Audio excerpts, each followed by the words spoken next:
Praise the Lord मेरे अज़ीज़ों। जब इज़राइलियों को लगा कि वो मिस्र में रह कर के मर जाएँगे, जब उनके ऊपर तकलीफ़ें हुई और जब मूसा को लगा कि नहीं अब तो पीछे से फ़िरौन की सेना है और आगे समुद्र जो है उफ़नाया हुआ है पूरा।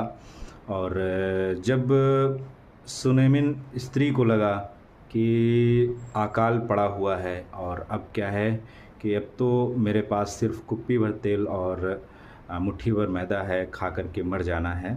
जब उस 12 वर्ष की बहते हुए स्त्री को लगा, लहू से बहते हुए स्त्री को लगा जो विधवा थी कि अब तो शायद मेरा जीवन इसी बीमारी के साथ गुज़रेगा।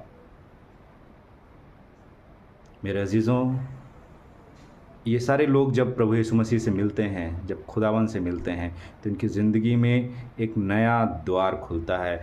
मूसा के लिए लिखा हुआ है कि परमेश्वर ने समुद्र को सुखा दिया और ऐसे सुखाया कि वो दो जो मूसा और उसके लोग थे, उस समुद्र के बीचों बीच से निकल गए।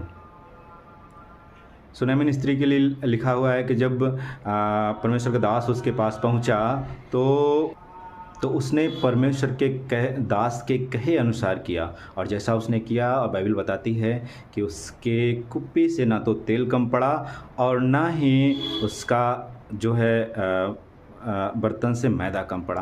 और बाइबल बताती है कि जब उस स्त्री ने प्रभु यीशु मसीह के दामन को छुआ, उसके वस्त्र छुए, तो वो चंगी हो गई। आज हमारी भी हालत ऐसी ही है कुछ।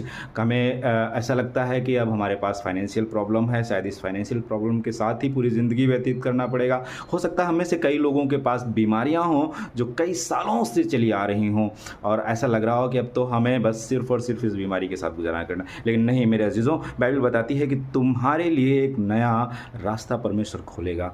सिर्फ उस पर विश्वास रखिए, सिर्फ उसके बने रहिए, सिर्फ उसके बाइबल के अनुसार चलते रहिए। मेरे अज़ीज़ों, मुझे नहीं पता कि आपकी परेशानी क्या है, लेकिन मुझे इतना ज़रूर पता है कि खुदावन आपके लिए एक नया रास्ता आज के दिन ज़रूर मुहैया कराएगा। Praise the Lord, hallelujah. सबको जय मसीह की।